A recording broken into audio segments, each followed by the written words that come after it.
Welcome to the Mid Week Tease with me, Adelle Onyango, where I share some random and not too random thoughts on things. And in this episode, let's talk about the loneliness that comes after you've settled into your boundaries.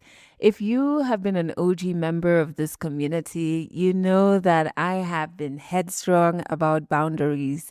I've done so many episodes on the different type of boundaries there are, how you can enforce them in your life, how I enforce them in my life, the mistakes I made, the blowback I got for my boundaries.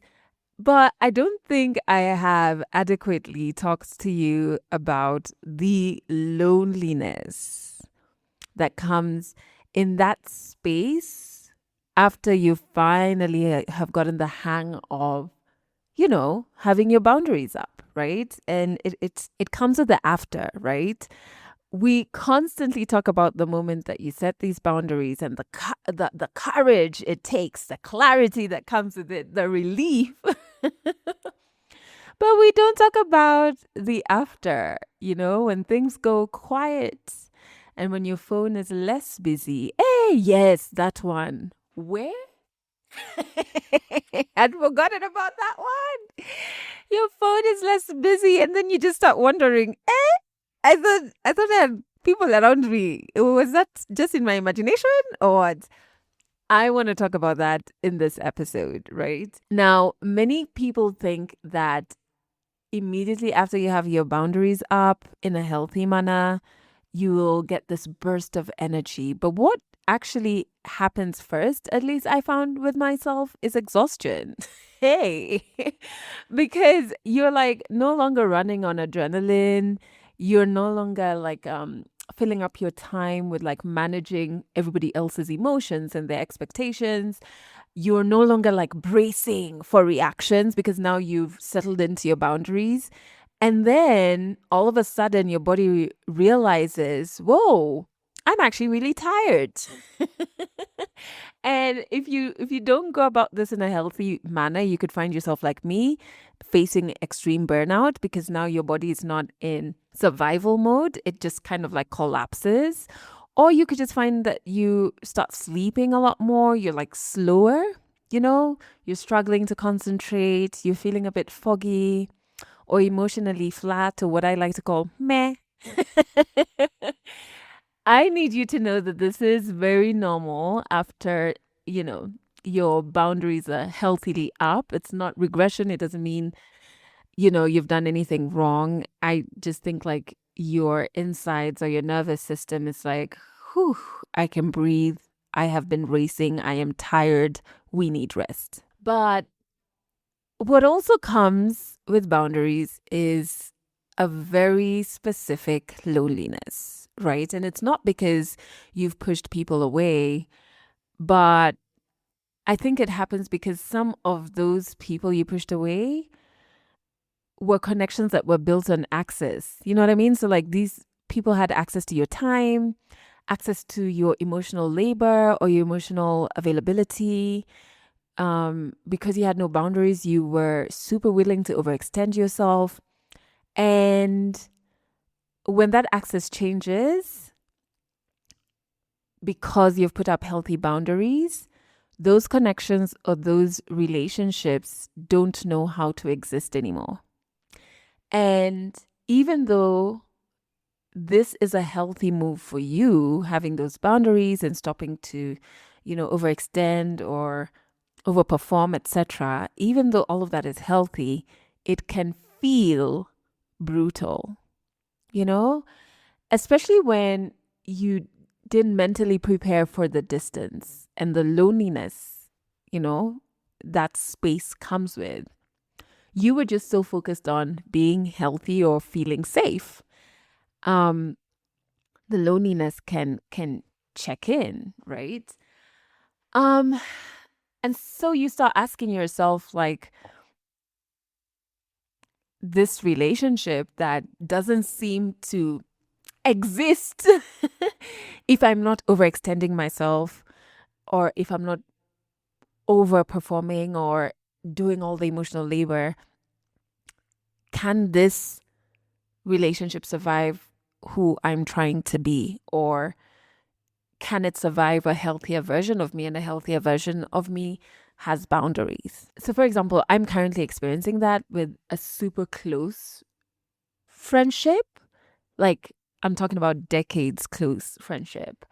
And I just stopped minimizing a lot of the things that I was uncomfortable with and naming what those things are. Like, they actually have a name. And then I started to pull back when I realized certain things were just not going to change. And so I just pulled back, and then it became very clear, ooh, I don't think I had healthy boundaries here, because when I pulled back, I stopped overperforming. I stopped performing emotional labor. There was silence. So in my head, I was like, oh, this is such a close friendship, but I was doing 100% of the work.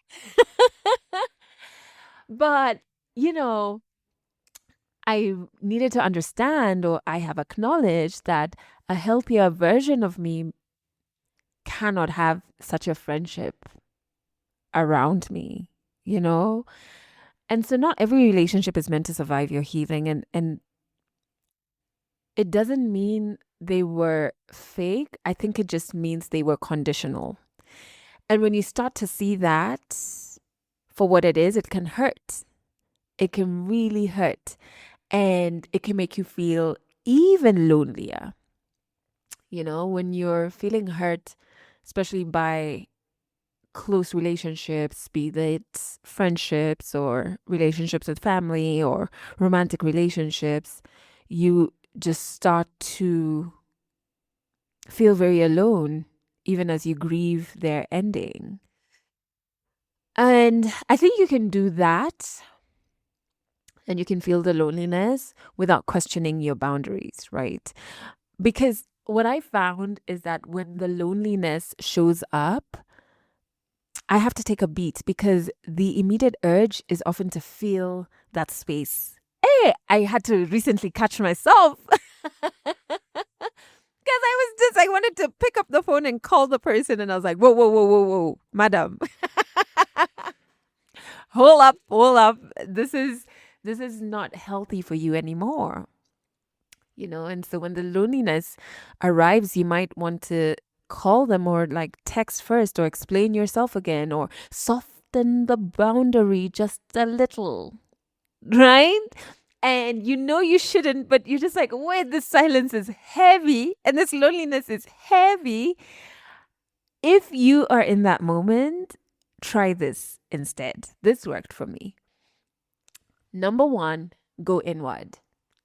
Check inward and just like ask yourself if you are seeking connection or if you're seeking relief from discomfort. I'm going to repeat that. Are you seeking connection or are you seeking relief from discomfort?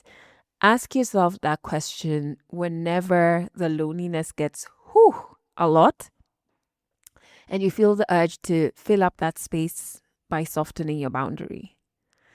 Both of those options are human,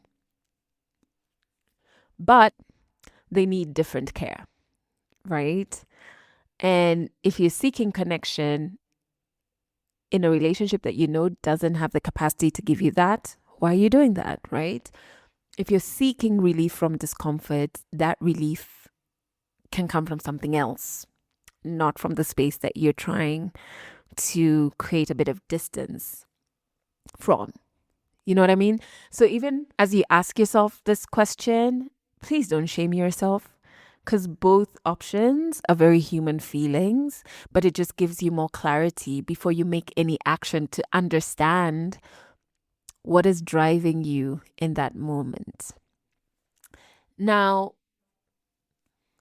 boundaries, I think what we forget about them is they remove old coping mechanisms, right? So like when you were overperforming or overgiving, that was a coping mechanism. You know, if you were constantly leaning into being needed, that was a coping mechanism. If you were, staying busy to avoid feeling, that was a coping mechanism. So part of boundary work is learning new ways to self-soothe. And you have to be aware of this so that you don't fall back into your old habits, right? And so, like, new ways might look like sitting with the discomfort instead of fixing it. I'm literally doing that with another new friendship that is requiring me to very quickly build boundaries, and also requiring me to trust. It's so uncomfortable. And the other day I had to say to myself, stop running away from this uncomfortable feeling. Feel it, you know? Don't run away into like striking a new friendship. Or mine is normally, okay, like my old coping habits, because I have grown past it, is to block the hell out of you. When I see movements that are I just say quickly, quickly, I'm out, I'm out. But and it kind of like gives me a very brief momentary relief from the discomfort. But obviously, I'm a grown woman now, so I don't do those old coping mechanisms. And yeah, so I had to catch myself and say, sit with this discomfort, and I'm very happy that I am even able to articulate in this new friendship and say, hey, this happened. It might not have been your intention. It made me very uncomfortable. And these two things can sit beside each other, even if we don't have a solution. Yeah, me who used to ghost. So much progress I've made. You could also allow the silence that comes after you've set your boundaries, right? You can allow that quiet to be without immediately giving it meaning or narrating or filling it with noise. You can allow the quiet to be, You can breathe and rest without justifying it. Even while you are sitting with the discomfort of the loneliness or the discomfort of the silence, or the discomfort of the exhaustion, you can rest. And I think what I've started realizing about building healthier coping mechanisms and newer ones is that they're skills, right? And they take time for you to master. The older ones, when you had no boundaries, you had mastered them for decades. So just like give yourself some grace as you try and navigate the loneliness and navigate the silence, right? And so when things go quiet, I know it's so easy and tempting to start asking like, why am I so alone, Kwani? What's wrong with me? What's wrong with me? And I find that a better question to ask is what no longer fits here, and also what fits here, because then you start taking stock and you start leaning into gratitude, instead of trying to look for ways that you can blame yourself. When you ask yourself what no longer fits here or what now fits so comfortably, it honors the transition that you're in from you with no boundaries to you with boundaries, right? Because boundaries are not a punishment. So don't look at the loneliness or the silence that comes after you erect them as punishment. No, it's space, and it's a new version of you. So I understand that the space can feel a bit empty before you get your rhythm and before you get your people or the people that adjust to them. But just always trust that that space is going to feel supportive very soon. And if you've set boundaries and you're still feeling drained, it doesn't mean that they didn't work. It just means like you are rebuilding your internal work. Bruh, that's a lot of work. It takes time. And you're rebuilding this and removing that constant pull of other people's needs. That work is a lot. It is a lot. It's important work, but it's a lot. Please do not rush it. Do not rush it. So if you have your boundaries up, first, congratulations. It's important work and it's difficult work, and some people like flake out of it, but you didn't. So I'm so proud of you. And if you're feeling a bit lonely right now, maybe you're just feeling meh, like I said, and you're questioning whether choosing yourself was really worth it.